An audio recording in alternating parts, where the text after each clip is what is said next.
കുന്നംകുളത്ത് AC. മൊയ്തീനും മണലൂരിൽ C. രവീന്ദ്രനാഥും CPM സ്ഥാനാർത്ഥികളാകും. തൃപ്പൂണിത്തുറയിൽ K N. ഉണ്ണികൃഷ്ണനും വൈപ്പിനിൽ എം.ബി. ഷൈനിയും മത്സരിക്കും. P. സരിന്റെ കാര്യത്തിൽ തീരുമാനം പിന്നീടുണ്ടാകും. സേഫ് സൈൻലബ്ദീൻ വിവരങ്ങൾ നൽകും. സേഫ, ഇന്നലെ ചേർന്ന CPM സെക്രട്ടേറിയറ്റ് യോഗത്തിൽ തന്നെ സ്ഥാനാർത്ഥികളെ സംബന്ധിച്ച് ധാരണയായിരുന്നു. ഇപ്പോൾ മറ്റ് സീറ്റുകൾ സംബന്ധിച്ചും കൂടുതൽ വിവരങ്ങൾ പുറത്തുവരികയാണോ? സ്വതന്ത്രം ഉൾപ്പെടെ 86 സീറ്റിലാണ് CPM മത്സരിക്കുന്നത്. അതിൽ ഏകദേശ സ്ഥാനാർത്ഥി നിർണയം ഇന്നലെ സംസ്ഥാന സെക്രട്ടേറിയറ്റ് പൂർത്തീകരിച്ചിരുന്നു. ചില സ്ഥാനാർത്ഥികളെ സംബന്ധിച്ച് അങ്ങോട്ടും ഇങ്ങോട്ടും നീക്കുപോക്കുകൾ വേണ്ടിയിരിക്കുന്നു. കാരണം ചില സീറ്റുകൾ ചില ഘടകകക്ഷികളിൽ നിന്ന് ഏറ്റെടുക്കുന്നതിനെ കുറിച്ചുള്ള ആലോചനകൾ നടക്കുന്നുണ്ട്.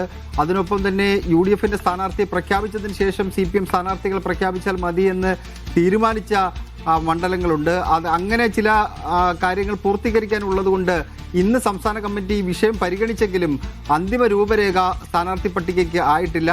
അത് അടുത്ത ആഴ്ച 12-ാം തീയതിയോ 13-ാം തീയതിയോ CPMന്റെ സംസ്ഥാന സെക്രട്ടേറിയറ്റ് യോഗം ചേർന്നുകൊണ്ട് സ്ഥാനാർത്ഥി പട്ടികയ്ക്ക് അന്തിമ രൂപം നൽകാമെന്നാണ് CPM തീരുമാനിച്ചിരിക്കുന്നത്. ഒന്ന് രണ്ട് കാരണങ്ങളുണ്ട്. ഒന്ന്, തെരഞ്ഞെടുപ്പ് പ്രഖ്യാപനം നീണ്ടുപോവുകയാണ്. 11-ാം തീയതി പ്രധാനമന്ത്രി കേരളത്തിലേക്ക് വരുന്നുണ്ട്. അതിനുശേഷം 12-ന് തമിഴ്നാടുണ്ട്, 13-ന് ആസാമിലുണ്ട്. എന്നാൽ അതിനുശേഷം മാത്രമേ തെരഞ്ഞെടുപ്പ് പ്രഖ്യാപനം ഉണ്ടാകൂ എന്നാണ് പൊതുവെ വിലയിരുത്തപ്പെടുന്നത്. അത്രയും ദിവസം നീണ്ടുപോകുന്ന പശ്ചാത്തലത്തിൽ ഇപ്പോഴേ സ്ഥാനാർത്ഥികളെ പ്രഖ്യാപിച്ചാൽ സ്ഥാനാർത്ഥികൾ നാളെ മുതൽ തന്നെ രംഗത്തിറങ്ങേണ്ടി വരും. അതിനൊപ്പം തന്നെ വലിയ ഭാരിച്ച ചിലവ് അത് വഹിക്കേണ്ടി വരും. അതുകൊണ്ട് സ്ഥാനാർത്ഥി പ്രഖ്യാപനം അങ്ങനെ കുറച്ച് ദിവസം കൂടെ കഴിഞ്ഞ് മതി എന്ന വിലയിരുത്തലിലേക്ക് എത്തിച്ചേർന്നിട്ടുണ്ട്. ഇപ്പോൾ പുറത്തു വരുന്ന ഏറ്റവും പ്രധാനപ്പെട്ട വിവരങ്ങൾ നോക്കുകയാണെന്നുണ്ടെങ്കിൽ പാലക്കാട് മണ്ഡലത്തിൽ പി. സരിനെ മത്സരിപ്പിക്കണമെന്ന ആദ്യഘട്ട ശുപാർശ പട്ടികയിൽ പാലക്കാട് ജില്ലാ സെക്രട്ടേറിയറ്റ് ഉൾപ്പെടുത്തിയിരുന്നു. പക്ഷേ UDFന്റെ സ്ഥാനാർത്ഥിയെ BJPയുടെ സ്ഥാനാർത്ഥിയെ തീരുമാനിച്ച ശേഷം അവിടുത്തെ സ്ഥാനാർത്ഥിയെ തീരുമാനിച്ചാൽ മതി എന്നാണ് CPMന്റെ സംസ്ഥാന നേതൃത്വം പൊതുവെ ധാരണയിലെത്തിയത്. രണ്ടാം ഘട്ട ശുപാർശ പട്ടികയിൽ സരിന്റെ പേര് ഉൾപ്പെടുത്തിയിരുന്നില്ല. അതുകൊണ്ട് സരിന്റെ കാര്യത്തിൽ ഇപ്പോൾ തീരുമാനമെടുത്തിട്ടില്ല. സരിന്റെ കാര്യത്തിൽ പാലക്കാട് ഏതെങ്കിലും ഒരു സീറ്റിൽ ചിലപ്പോൾ സരിൻ മത്സരിച്ചേക്കാനുള്ള സാധ്യതയുണ്ട്. ഇനി പ്രധാനപ്പെട്ട സീറ്റ് ഒറ്റപ്പാലം, ഷൊർണൂർ പോലുള്ള സീറ്റ് കൊടുക്കാതിരിക്കുകയും ശോഭാ സുരേന്ദ്രനും മറ്റുമാണ് പാലക്കാട് മത്സരിക്കുകയും ചെയ്യുന്നതെങ്കിൽ ഒരുപക്ഷെ സരിന് സീറ്റ് ഉണ്ടാകില്ല എന്ന് പറയാം. നെന്മാറയിൽ കെ. ബാബുവായിരുന്നു അവിടുത്തെ MLA ഉണ്ടായിരുന്നത്. കെ. പ്രേമനെ അവിടെ CPMന്റെ സ്ഥാനാർത്ഥിയായി തീരുമാനിച്ചിരിക്കുന്നു എന്നുള്ളതാണ് ഇന്നത്തെ സംസ്ഥാന കമ്മിറ്റി കഴിയുമ്പോൾ അറിയാൻ കഴിയുന്നത്. ആലത്തൂരിൽ KD പ്രസേനനായിരുന്നു അവിടെ സ്ഥാനാർത്ഥിയായിട്ട് MLA ആയിട്ടുണ്ടായിരുന്നത്. അതിനു പകരം ജില്ലാ സെക്രട്ടേറിയറ്റ് അംഗമായ TM ശശിയെ മത്സരിപ്പിക്കാനാണ് തീരുമാനം എടുത്തിരിക്കുന്നത്. കുന്നംകുളത്തിന്റെ കാര്യത്തിലാണ് ഏറ്റവും പ്രധാനപ്പെട്ട ഒരു തീരുമാനം നമുക്ക് കാണാൻ കഴിയുക. A.C. മൊയ്തീൻ മുൻ തദ്ദേശ വകുപ്പ് മന്ത്രിയാണ്. 2016 പിണറായി മന്ത്രിസഭയിലെ ഏറ്റവും മികച്ച മന്ത്രിമാരിൽ ഒരാൾ. ഒരുപക്ഷെ ആദ്യത്തെ മുഖ്യമന്ത്രി കഴിഞ്ഞു കഴിഞ്ഞാൽ ആ മന്ത്രിസഭയിലെ തന്നെ ഏറ്റവും മികച്ച മന്ത്രി എന്ന് വിലയിരുത്തപ്പെട്ടിരുന്ന CPM വിലയിരുത്തിയ മന്ത്രിയാണ് A.C. മൊയ്തീൻ. അദ്ദേഹത്തിന് 2021-ലും പരിഗണിച്ചെങ്കിലും അദ്ദേഹത്തിന് മന്ത്രിസ്ഥാനം നൽകിയിരുന്നില്ല.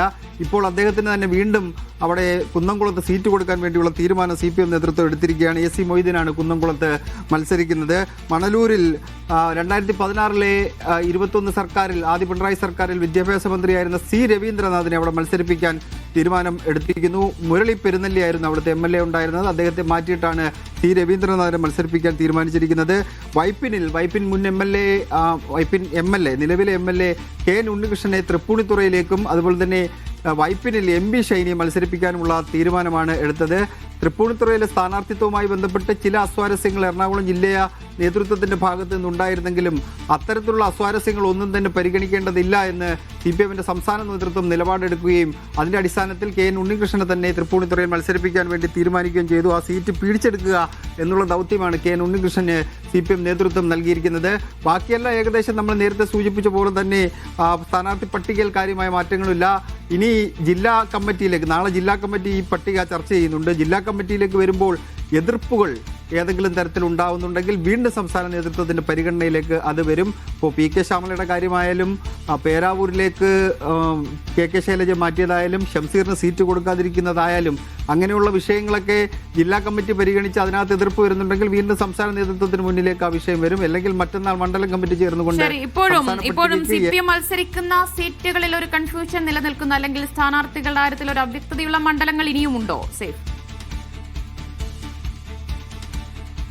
ദിവ്യ, അതിനകത്ത് അങ്ങനെ പൂർണ്ണതോതിലൊരു അവ്യക്തത എന്ന് പറഞ്ഞു കഴിഞ്ഞാൽ ഈ തിരുവനന്തപുരം സീറ്റ് അത് CPM ഏറ്റെടുക്കണമെന്ന് തിരുവനന്തപുരം ജില്ലാ കമ്മിറ്റി ആവശ്യപ്പെട്ടിരുന്നു. പക്ഷേ ഇതിനകത്ത് ചില പ്രശ്നങ്ങൾ നിലനിൽക്കുന്നത് കേരള കോൺഗ്രസ് എമ്മിന് 12 സീറ്റാണ് നൽകിയിരിക്കുന്നത് ഇത്തവണ. പക്ഷേ കഴിഞ്ഞ തവണ അവർക്ക് നൽകിയ 13 സീറ്റ് തന്നെ ഇത്തവണ വേണമെന്ന് അവർ ആവശ്യപ്പെട്ടു.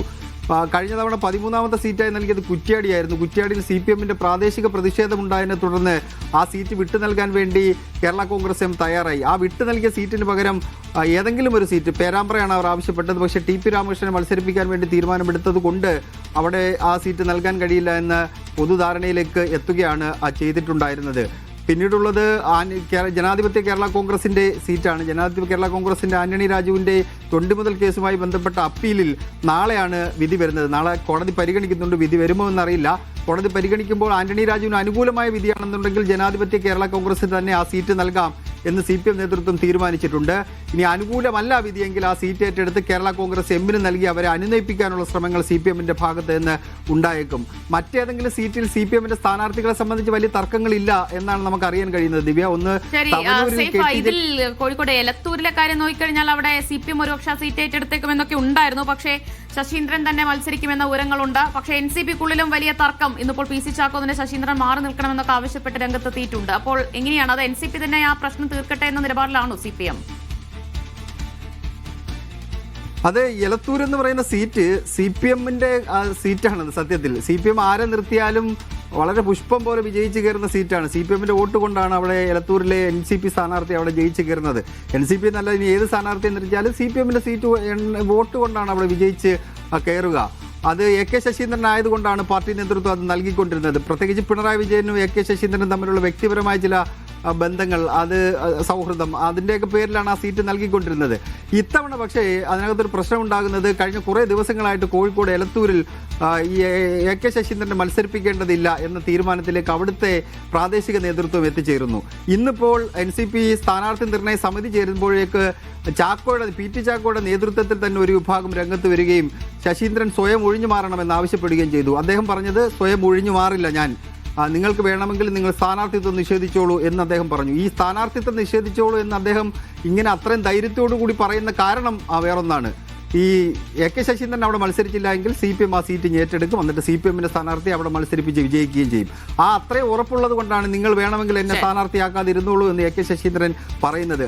അവസാനം കറങ്ങിത്തിരിഞ്ഞ് എന്തായാലും AK ശശീന്ദ്രൻ അത് എത്തിച്ചേരും എന്ന് തന്നെയാണ് നമുക്ക് കണക്കാക്കാൻ കഴിയുക. ദിവ്യ, ശരി, എന്തായാലും സീറ്റുകളുടെ കാര്യത്തിൽ ഒരു ഏകദേശ തീരുമാനം ധാരണയിലെത്തിക്കഴിഞ്ഞിരിക്കുകയാണ് CPM. എന്തായാലും അത് ഉടൻ തന്നെ ഒരു പ്രഖ്യാപനം ഉണ്ടാവുകയില്ല. തെരഞ്ഞെടുപ്പ് പ്രഖ്യാപനം വരുന്ന മുറയ്ക്ക് അതിന് തൊട്ടു മുൻപോ ഒക്കെയായി മാത്രമായിരിക്കും സ്ഥാനാർത്ഥി പട്ടിക പുറത്തുവിടുക എന്നാണ് അറിയാൻ കഴിയുന്നത്.